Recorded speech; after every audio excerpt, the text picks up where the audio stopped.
All right. Welcome back again, ladies and gentlemen. Thank y'all so much for coming over now. We're back on the Grunge channel. And you know, when I re when I react to stuff, I don't know why I'm stuttering. When I react to stuff, a lot of times I'll talk about the artist as if they're still alive. And then, when I upload the video, you guys will be like, oh, rest in peace. And I'll be like, because I didn't know they passed away. So we got once beloved 80s musicians you forgot passed away. Um, this video was just uploaded a day ago. So I'm just trying to see. I know when you watch like award shows that they'll do like a segment where, they'll, kind of go back in time about the people who passed away in that year and stuff like that. So I just want to check this out, see how many people I knew about or I didn't. But again, appreciate you guys coming over. Shout out to all the good humans. We ain't gonna waste no more time. Let's jump right into it. Following their stardom in the 80s, these musicians struggled with illness, legal troubles, and other tragedies, but their legacies still burn bright.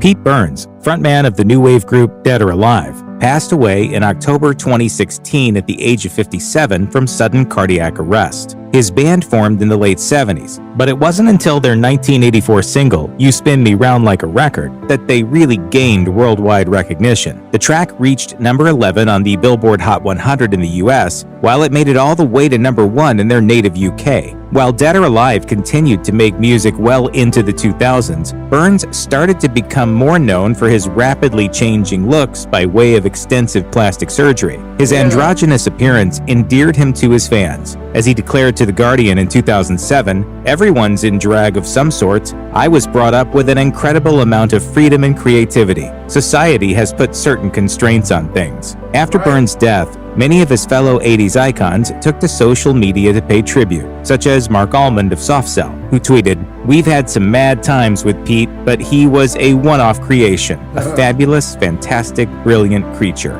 I've been in the industry of, or the filthy quagmire called showbiz, for a very long time, and the excitement of all that rubbish has worn off. On January 29, 2019, R&B legend James Ingram died of brain cancer at the age of 66. Throughout his illustrious career, he was nominated for 14 Grammys and won twice, and he collaborated with the likes of Dolly Parton and Linda Ronstadt. Ingram had an interesting start in the industry, moving to Los Angeles from Akron, Ohio with his band Revelation Funk. As he told the Chicago Tribune in 2012, while his bandmates were the better vocalists, he credits his success to his dedication to performing. After a couple of years, Revelation Funk headed back to Ohio while Ingram stuck it out, snagging backup jobs with Ray Charles and Marvin Gaye. He then caught the ear of producer Quincy Jones, and the rest is history, as he went on to dominate the adult contemporary charts with the likes of such hits as Baby Come to Me and I Don't Have the Heart. On September 16, 2004, Izora Armstead, one half of the 80s duo The Weather Girls, passed away at the age of 62. Alongside Martha Wash, they were responsible for It's Raining Men, one of the biggest club anthems of the decade. Armstead and Wash formed I never knew who sang that song. I mean, you would I only know that song because of Living Color with Damon Wayans and Alan Greer, David Alan Greer. I didn't know they sang that. Oh. The Weather Girls in the mid-70s and began their rise to the A-list as backup vocalists for disco singer Sylvester. They were originally known as NOW, an acronym for News of the World, but then they changed their name to 2 Tons of Fun as a clear reference to their voluptuous figures. It wasn't until they released their now iconic song in 1983 that they really started to leave their mark as musical legends. In a 90s interview with MTV3, Armstead revealed that the duo changed their name to the Weather Girls because of the opening line in It's Raining Men. And it stuck. So I hurry up and patent the name. In addition to dominating the 80s club charts, Armstead is also remembered for the powerful message she wanted to leave the industry with. As she once declared, "Our audiences expect our music to be gay and positive. Reality for many people is grim and depressing, and for this reason, we want to pass on our energy and drive and to bring pleasure through our music." Quiet Riot lead singer Kevin DuBrow was part of the glam metal band since their inception in the 70s. They didn't land their first record deal until the end of the decade, and it wasn't until 1983's Metal Health album that they gained worldwide recognition. They managed to top the Billboard chart with that release, all thanks to their cover of the Slade song "Come On Feel the Noise." As Blackie Lawless of the metal band Wasp once mused to the Los Angeles Times, Quiet Riot was the first real MTV rock band. The band continued to make music throughout the decades to come, so it came as a big shock when DuBrow suddenly died on November 19, 2007 from a cocaine overdose. He was only 52. He'd recently broken up with his girlfriend of over 7 years, Lark Williams, who was equally shocked by the rocker's death. As she eulogized him to the Los Angeles Times, "He was as strong as an ox, that boy."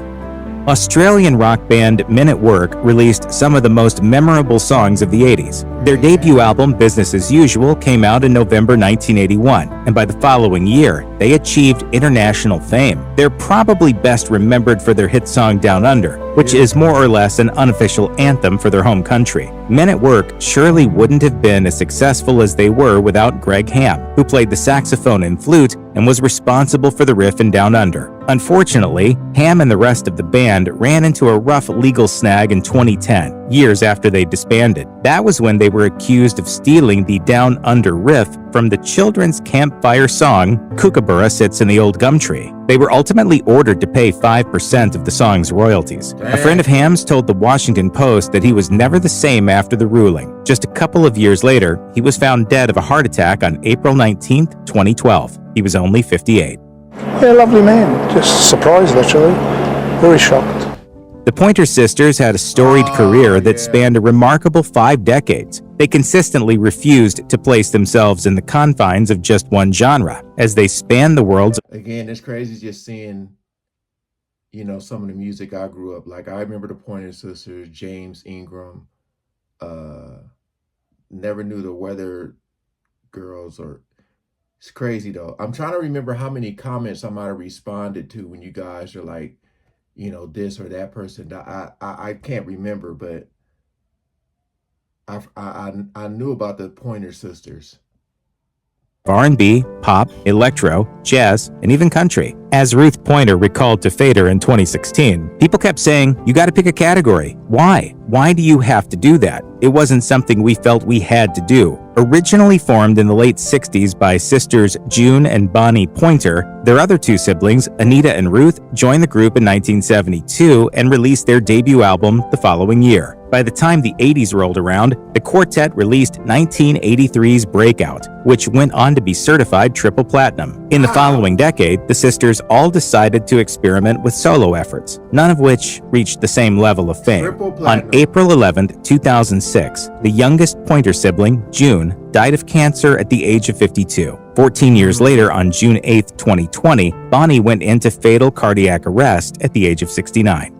Australian singer Johan Holtzel, better known by his stage name Falco, achieved international stardom with his 1986 hit Rock Me Amadeus. Interestingly enough, he was the first male rap artist to have a #1 pop song on the American Billboard chart. While Falco may have been a one-hit wonder in the United States, he actually remained near the top of the German and Austrian charts well into the 90s. Then, in the latter part of that decade, he moved to the Dominican Republic and began building his own recording studio, although he tragically never got to see the final product. In February 1998, he died in the city of Puerto Plata when a bus struck his car. He was only 40. As his fellow Austrian musician Thomas Lang noted to The Independent, Falco will forever be remembered, quote, not as the biggest Austrian pop star, but as the only Austrian pop star. What we human beings want to do always on this planet is to climb mountains, Laura Branigan enjoyed immediate success with her 1982 debut studio album, which featured her cover of Gloria, one of the decade's most enduring pop songs. The single skyrocketed to the #2 spot on Billboard's Hot 100 and sat pretty on the chart for an impressive 36 weeks. But Brannigan had already been building her career well before then. In the late 70s, she won an audition to become a backing vocalist for Leonard Cohen and toured with him until the end of the decade, subsequently landing her own record deal with Atlantic. Brannigan likely would have had even longer success if it weren't for her husband's cancer diagnosis in the 90s, which prompted her to hang up her microphone in 1994. As she noted to CNN in 2002, it was not even a choice. Sadly, Brannigan's husband died in 1996, leaving her too overwhelmed with grief to return to music. In the early 2000s, she finally went back into the recording studio, though she never got a chance to revive her once flourishing career. In August 2004, she complained of a headache for 2 weeks, and on the 26th, she suffered a fatal brain aneurysm at the age of 52.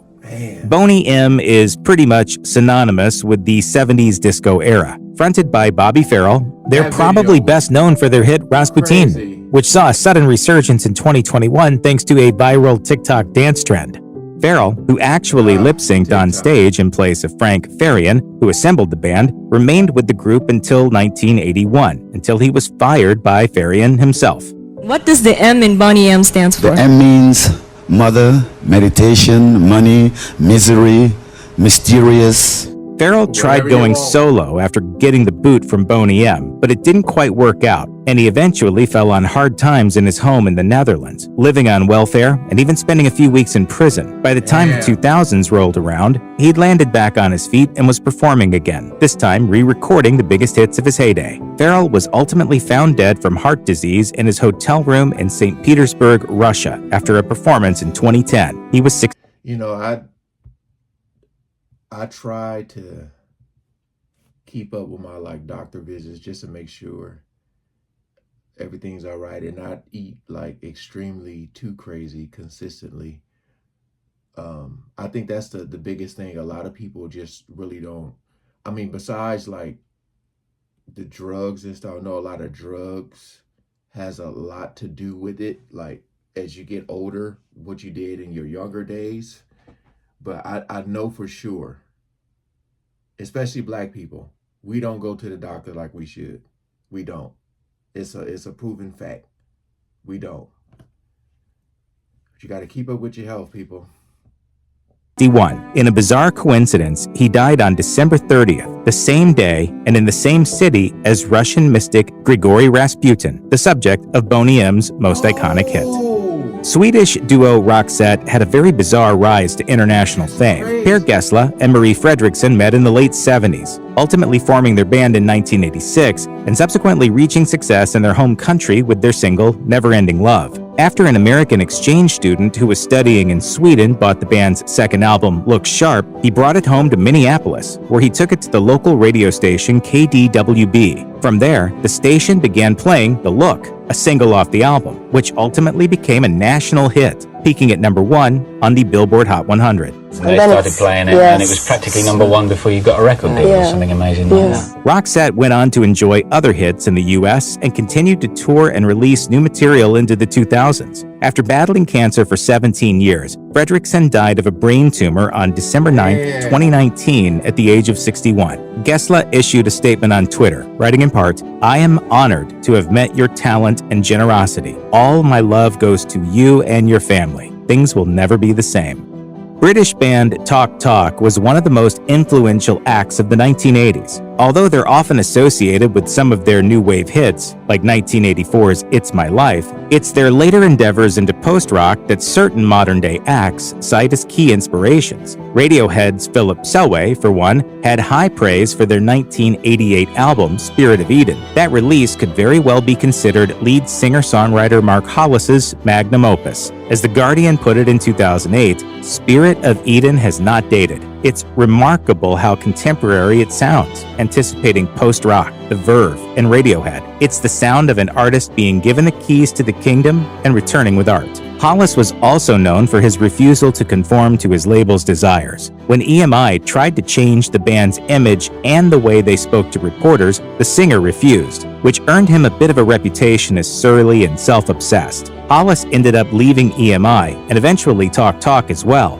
Then, in February 2019, he passed away at the age of 64, with his manager Keith Aspden confirming, "Sadly, it's true. Mark has died after a short illness from which he never recovered." Talk Talk's bassist Paul Webb posted a tribute to his old bandmate on Instagram, writing in part, "He was one of the greats, if not the greatest."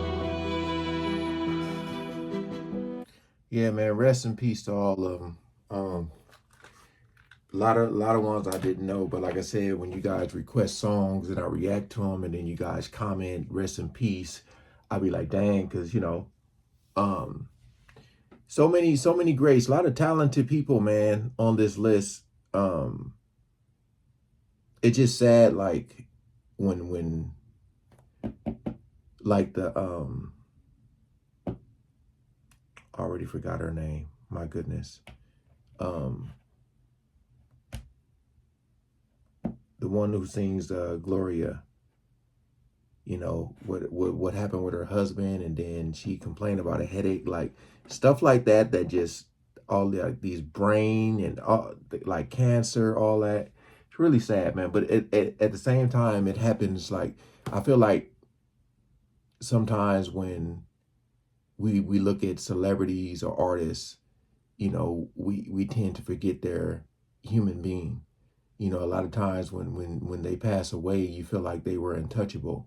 Same thing with me, how I felt when Kobe passed away. It's like, what? Like, ain't no way. Like, you think they're supposed to live forever. Like, like there's this big shield around them. But it happens, man. It's a part of life. But it just really sucks when there's like drugs involved, because, that was a choice that was made. But again, appreciate you guys coming over and watching. I'm pretty sure you guys probably knew about most, if not all, other people on this list. But I thank y'all again for coming over and watching. Peace out.